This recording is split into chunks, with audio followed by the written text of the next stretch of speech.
सध्या आपण सेलू शहरामध्ये आहोत आणि आमच्या ताई मी मागच्या कित्येक दिवसावरनं पाहतोय त्या टाळी खरबूज याला विकण्याचा प्रयत्न करतायत. तर आपण त्यांनाच विचारूयात सध्याचा भाव काय आहे आणि त्या भावामध्ये तुम्ही समाधानी आहात का? काय म्हणणं आहे तुमचं? आमचं काय म्हणणं आहे, आम्हाला भाव द्यावा आमच्या मालाला. काय सध्या काय भाव निघतायत? काय भावानी आम्हाला 100चे 4 किलो मागत येत. बरं, आता तुम्ही काय विकायला तो? आम्ही आता व्यापारी मागत येत आम्हाला 5 रुपये किलो. 5 रुपये किलो. हो. तुम्हाला व्यापाऱ्याने दिलेला परवडतंय का इथं असं रस्त्यावर विकायला? असं रस्त्यावर बसून विकावं लागले. व्यापारी तसे मागायल्यावर रस्त्यावरच बसावं लागत आहे आम्हाला. बरं, रस्त्यावर विकलं तर तुम्हाला या ठिकाणी परवडतं. काय हो रे, रस्त्यावर बसावंच लागत. तर तुम्ही 100चे किती 3 किलो द्यायला? 4 किलो घ्यायला येतं लोक 100. 4. तुम्ही किती द्यायला? आम्ही 4च किलो द्यावा लागत आहे आम्हाला. 4 तुम्ही म्हणताना 3 किलो म्हणायला पण लोक किती किलो म्हणायला? 4-5 किलो मागायले लोक. बरं, परवडतंय का तुम्हाला सगळे? कसं परवडेल? कसं परवडेल? गाडी भाडे गेलं 800 रुपये. बरोबर. 6 कॅरेट आणले, गाडी भाड्याला 800 रुपये गेले. 100 रुपयाला कॅरेट आणायला पडलं. बरोबर. इथं आणून तुम्हाला आम्ही 100चे 3 किलो म्हणून आमचे 3.5 किलो जाते. अर्धा किलो 1/2 किलो जास्त जातो म्हणून 100चे 3 द्यावं लागते, कधी 4 द्यावं लागते.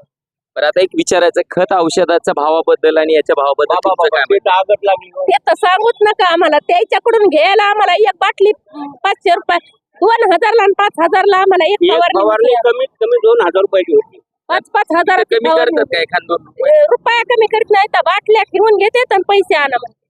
फक्त आपलं मात्र भाव कोणी आपल्याला भाव आपला कोणी बी भाव करते. त्यांचा भाव मार्केटचा भाव करू शकत नाही. आपण आपला भाव कोणी बी करत. बियाण्याचे भाव फिक्स आहेत. मग फिक्सच आहे तर द्यायचे भाव.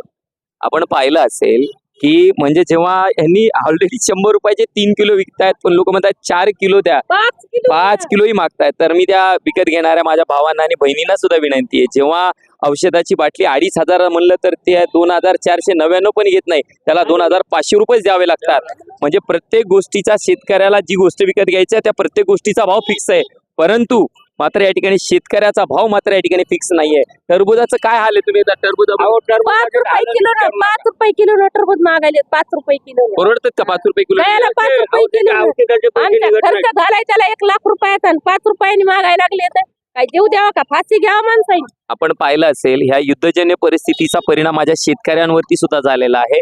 जो एक्सपोर्ट होणारा टरबूज इथंच अडकून बसलाय, त्यामुळे 4 रुपये 5 रुपये किलोने सुद्धा या ठिकाणी मागितला जात आहे.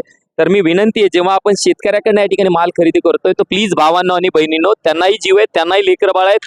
आणि शेतकऱ्याला काय बंगल्या गाड्या बांधायच्या नसतात, त्यांना काय गाड्या घ्यायच्या नसतात, बंगले बांधायचे नसतात, त्यांना फक्त त्यांचा उदरनिर्वाह करायचा असतो. त्यामुळे या ठिकाणी 4 आणि 5 रुपये 10 आणि 12 रुपये किलोने मागू नका. त्या ऑलरेडी कमी भावानं लावतायत, तर त्या ठिकाणी त्यांच्याकडनं ज्या भावानं म्हणतायत त्या भावानं खरेदी करण्याचं काम आपण करावं, एवढं सांगतो आणि थांबतो. धन्यवाद.